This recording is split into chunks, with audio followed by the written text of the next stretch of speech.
Olá, eu sou Roberta Renault e eu vou disponibilizar para vocês dois trechos do meu curso de execução penal que iniciou agora, dia 28 de novembro de 2024.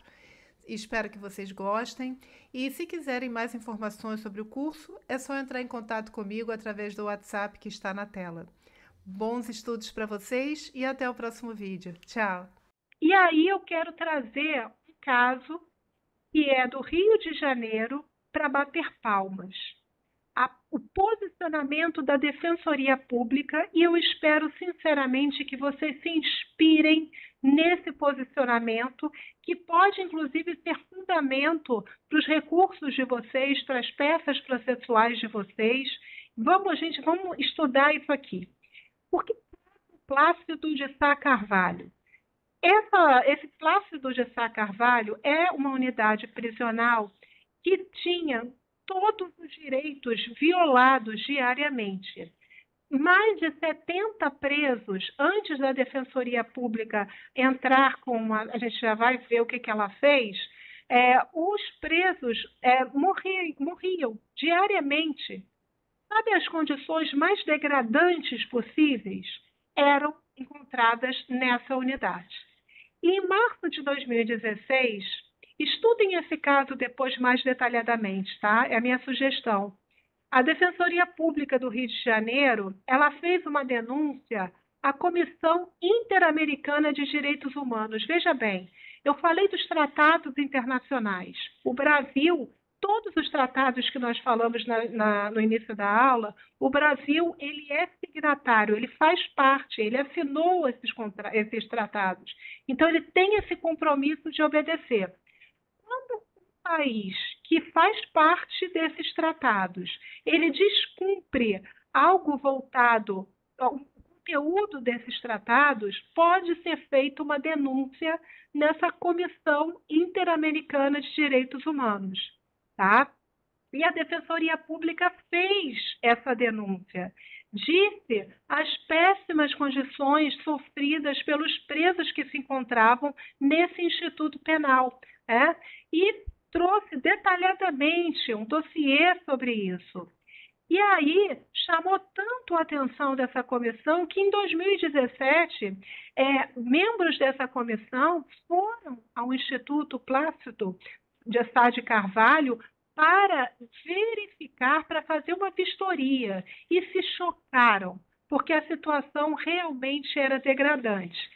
E aí, com base nisso, essa comissão, ela, através de uma resolução, ela deu algumas ordens, alguns comandos ao Brasil.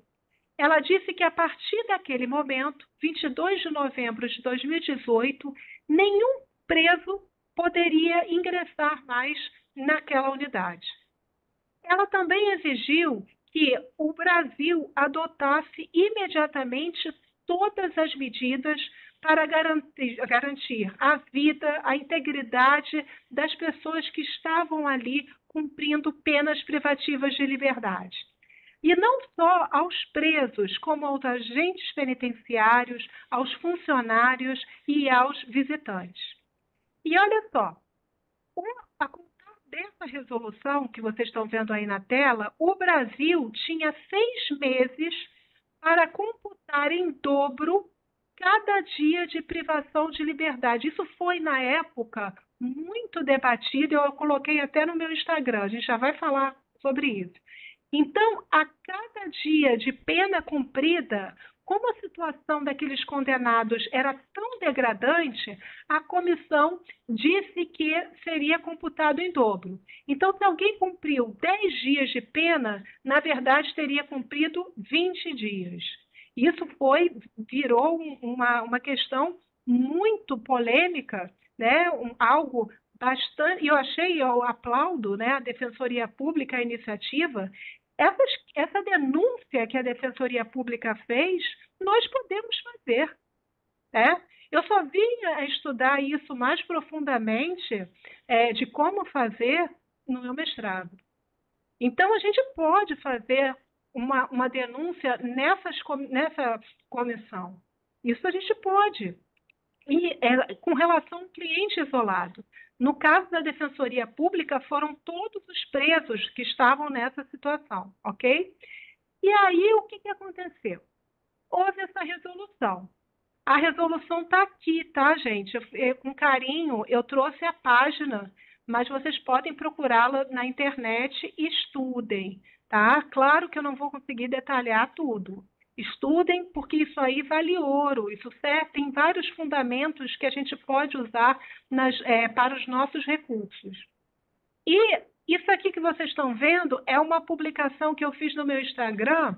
Presidiários do Plácido de Sá Carvalho, no Complexo de Bangu, terão suas penas reduzidas à metade, decide a STJ por denúncia de situação degradante.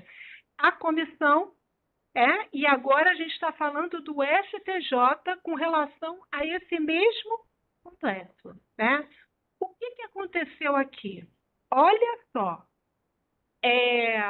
um advogado, vendo essa resolução dessa convenção, o que ele fez? Ele impetrou um habeas corpus com relação ao cliente dele que estava nesse instituto penal, pedindo que fosse adequado, que fosse cumprida a resolução com relação àquele cliente dele.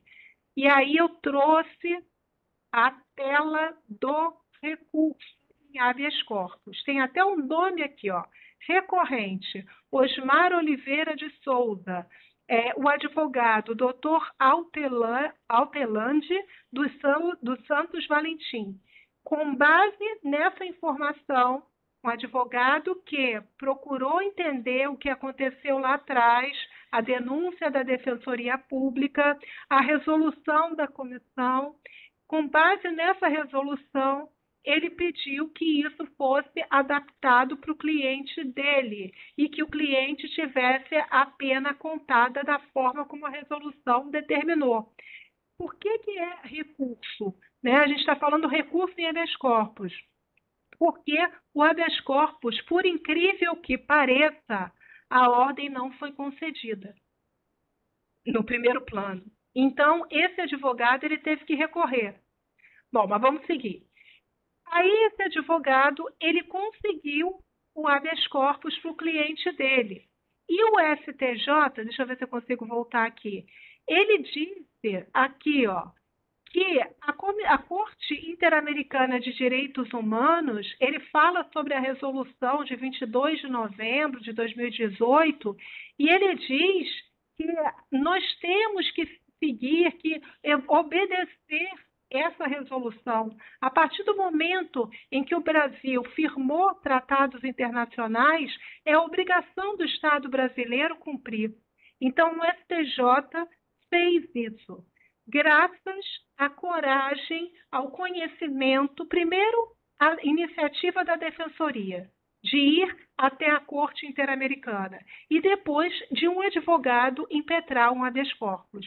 Será que um advogado que não estuda execução penal, que acha que a execução penal é progressão de regime, ele teria esse posicionamento? Porque isso é uma luta. Ele perdeu em primeiro grau, quando ele impetrou habeas corpus, mas ele não desistiu.